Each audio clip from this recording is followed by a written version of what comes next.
Interesting commentary, Fox News yesterday from a woman named Dr. Masha Tehrani.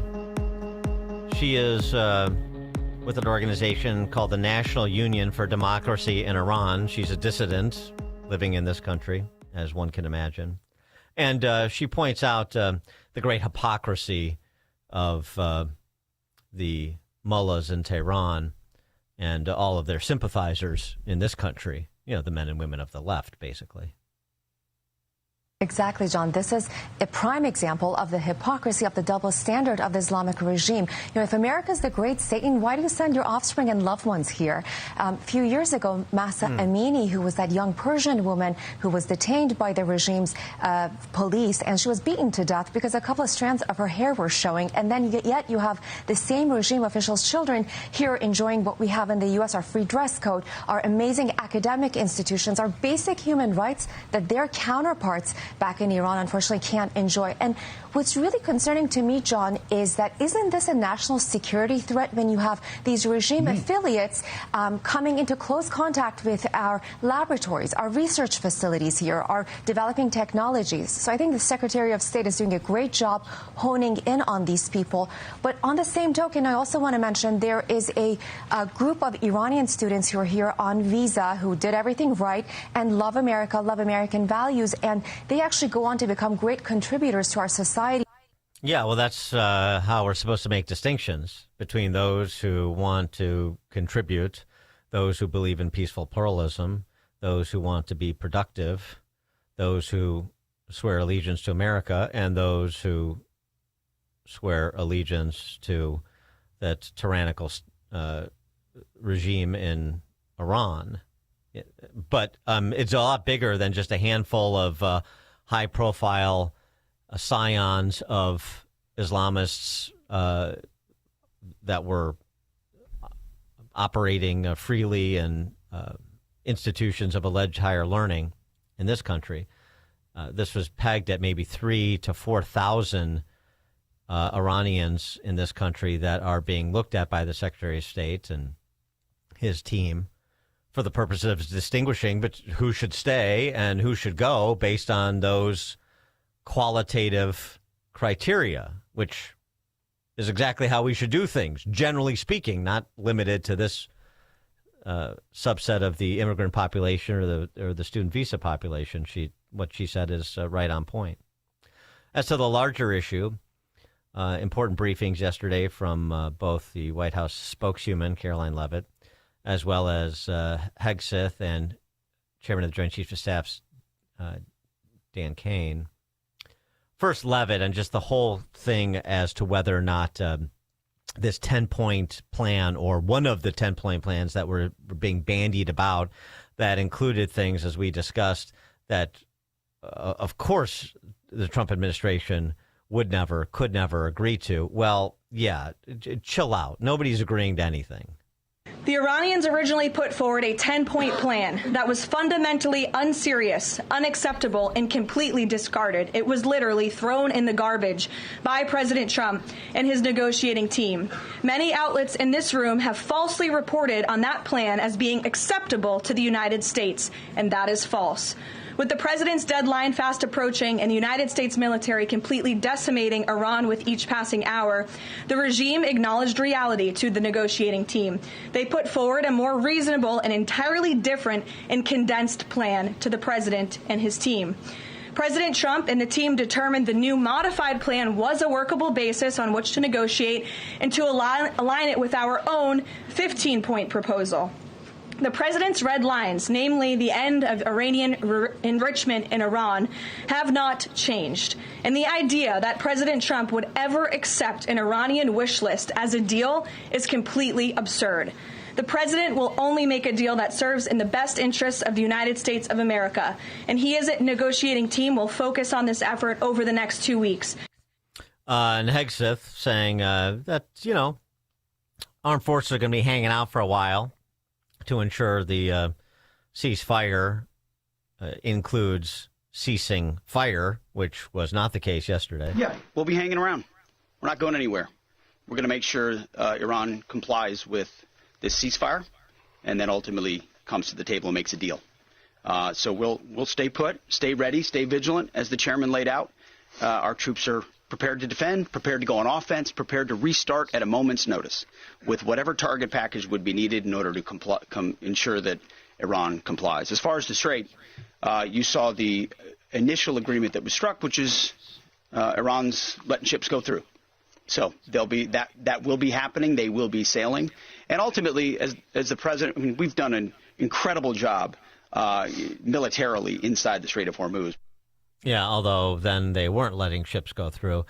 Vice President J.D. Vance will ride point on the negotiation for the president in Islamabad this weekend, along with Witkoff and Kushner.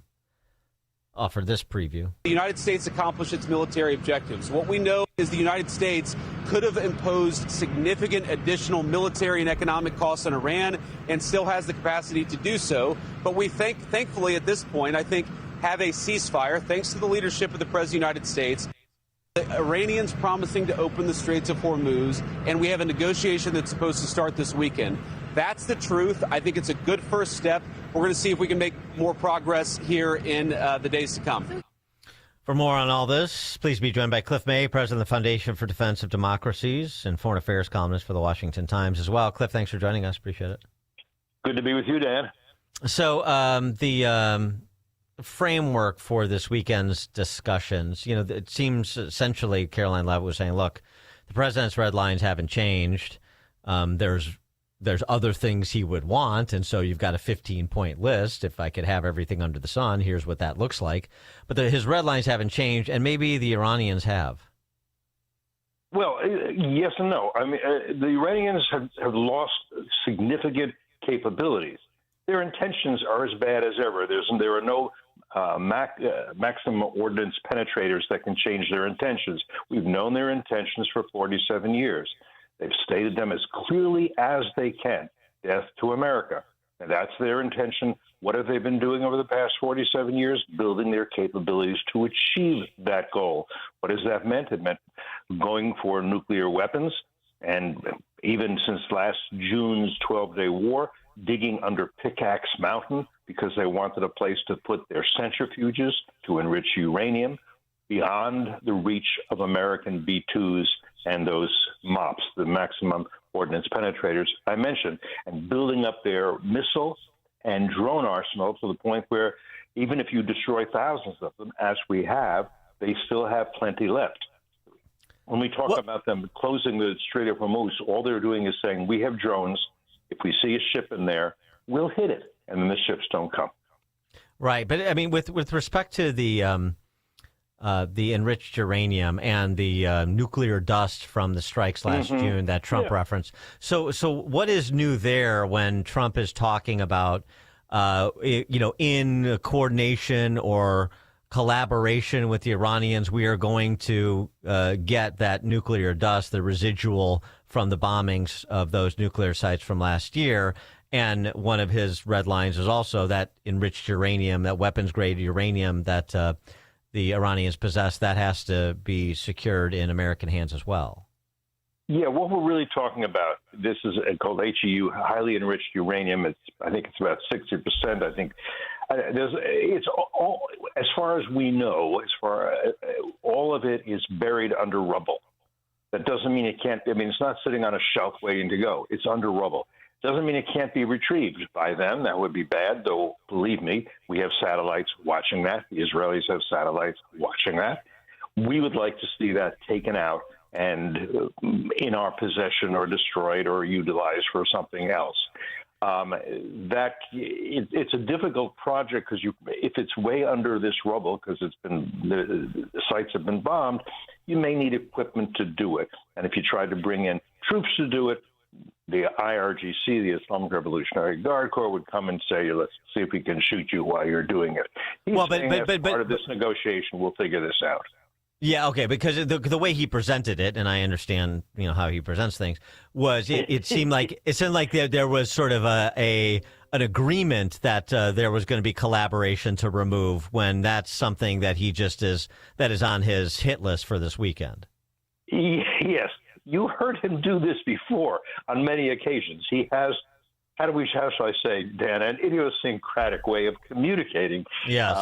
He says, Yes. here's what I want, here's what we've achieved, meaning here's what I want to achieve. Here's Right. what I think I'm going to tell them. Intelligence analysts have a phrase. They say, our job is to separate the signal from the noise. The signal being reliable data that actually tells you what's happening, the noise being that's which is distracting, incomplete, misleading data. If you listen to him, you have to separate the signal from the noise. And I'll tell you, the best key to doing that is watch what he does more than what he says. What he says is meant to stimulate a reaction. I did dislike, and I wrote a column about it, most recent column in the Washington Times. I didn't like him saying, I'm going to destroy Islamic civilization. For one thing, it was Iranian civilization. For one thing, the people of Iran are mostly with us. Secondly, this regime hates, if you understand this regime, hates Iranian civilization, believing that pre-Islamic Iranian civilization was an age of ignorance. They hate Cyrus the Great, who released the captive Jews and sent them back to Jerusalem to rebuild their temple. We don't want, but so I don't like that. However, it took a few hours before the regime, or the remnants of the regime, who said we will not have a ceasefire, only an end to the war. We will not make agreements to open this Strait of Hormuz. Said we'll do both those things. Now, again, if you listen to them now, in a way they're doing the same thing. They're saying, and we insist the Israelis stop bombing Lebanon, which the Israelis were doing last night, hitting Hezbollah every place they could. We're going to have toll booths essentially in the Strait of Hormuz. We're going to make it into an Iranian canal. It is in fact an international waterway protected by one of the most fundamental of laws, freedom of navigation. Anyhow, so you have to kind of weave in between all this to try to see what's going on. What we should take away right now is a major battle has been fought for 39 days. The capabilities of this regime have been reduced. Intentions have not. A new battle begins. This battle is characterized not by bombs falling, but by tongues flapping. The regime thinks it has a much better chance in negotiations than it did in kinetic warfare. And they're right, based on history. They've often beaten the United States through diplomacy. General Jack Keane on Fox News yesterday said the ace in the hole that Trump has is Carg Island. That's something that he can use as he sees fit, depending on how negotiations go, either to control or destroy. Do you agree with that? Yes, but let me just dig down a little bit on that. Carg Island, like 90% of the oil goes from the mainland to Carg Island, and that's where the ships, say, fill her up, right, with the oil. I don't think there's any necessity. I think it would be a bad idea to send, say, amphibious troops to occupy Carg Island, because then the drones will start raining on it. But you can, if you want to, say, that's it for Carg Island. We've hit it many times. We've hit most of the military sites on it. I think we've left the oil infrastructure intact. But all you have to do is, if you want to, is say, until negotiations are over, until such time as we say, no ship should fill up on Carg Island. No ship should do so.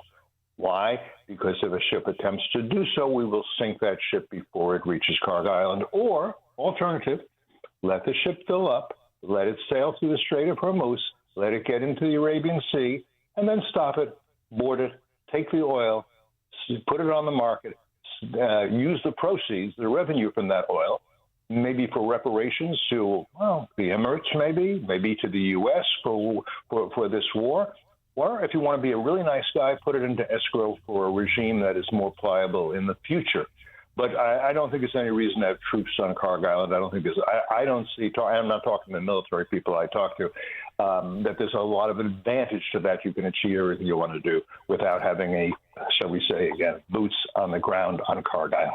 Well, so what's the best case scenario for us? Best case, realistic scenario for us with respect to reopening the strait and making sure that it stays open and maritime traffic resumes at previous levels. The best case scenario is this: that the regime understands, as unhappy as they're going to be with this, that they must let ships transit through the Strait of Hormuz unmolested, unthreatened. And if they do that, bombs stop falling on their head. If they don't do that, bombs begin to fall on their head again. Right now, with the ceasefire in effect, I am sure there are members of this regime, and again, we're down to the second or third and maybe fourth tier, who think, oh, great, I can come out of my bunker and I can go to my home if it's still standing. They need to understand, it needs to be made clear to them. You will go back to your bunker, make sure you stock up on Campbell's chicken noodle soup, because you're going to be there for a while, and if the Israelis can, they will hit you while you're having your dinner. That's how it's going to work. And we're going to cut off it has to be very, they're going to be, very bullshit saying, we're winning, we beat them, we've done it. Yeah. No, we have to be. But the president always likes to say, I can give you a good deal. It's a good deal. Why not? Take the good deal. But it has to be clear to them, here's the alternative, and you won't like it. And if that doesn't work, we're also going to cut off your supply of Campbell's chicken noodle soup. That too. I mean, maybe we'll get the nuclear option, man, Dan. Yeah, right. Before we let you go, NATO Secretary General Mark Rutte in town yesterday. I know he's been a cheerleader for the Trump administration in America, which is nice, but that doesn't seem to be enough to get Trump off of the distaste left by the performance of Macron and Starmer and Carney. And now Trump is talking about potential, or it's leaked that he's considering potential, troop movements based on who is supportive and who is less supportive. Do you think that what he is doing right now to bring, somewhat of a reckoning short of withdrawal from NATO is the appropriate play? Yeah, look, first of all, I'm a fan of Mark Rutte. He's trying to preserve NATO, and it's very challenging for him. But I do support NATO. On the other hand, here's a sentence I never thought I'd say. The Saudis and the Emiratis are much better partners to the U.S. than the French and the Spanish. Yeah. And that's problematic. And we have NATO members who are not our friends and not our partners and are not supporting us. And so we do need, let's call it NATO reform. Mark Rutte is going to do his best for that because he understands what some of the Europeans don't. NATO is necessary, especially for the Europeans. It's good for the U.S. too. I don't want to see it break apart. If it broke apart, I know that Vladimir Putin would sit down with Xi Jinping and they'd open old bottles of Soviet champagne. There really was such a thing, and say, "This is, you see, we've done a good day's work." I don't want to see that happen, but we've got problems within NATO, with France, with Spain, with Britain, with Turkey. But by the way, we have some good NATO members, including the new one, Finland, including Poland. Germany's not so bad. They're trying. Not entirely happy, but okay. The Baltic countries, for sure, they depend on us. They need us. We supported them all through the Soviet era. When the Soviets claimed Estonia, Latvia, and Lithuania were Soviet possessions, and we said, no, they're not, and maintained their embassies in the U.S. We should still be their friends, and they're our friends, and they're our small brothers. Cliff May, president of the Foundation for Defense of Democracies and foreign affairs columnist for the Washington Times. Cliff, thank you as always. Thank you, Dan. Pleasure. And he joined us on Chicago's Morning Answer. The more you listen, the more you'll know. This is Chicago's Morning Answer. Morning Answer on AM 560. The Answer. Hey, AM 560 listeners. Jeff checking in again from JeffBuysYourHouse.com. What I learned serving our great nation in the military is that every mission is unique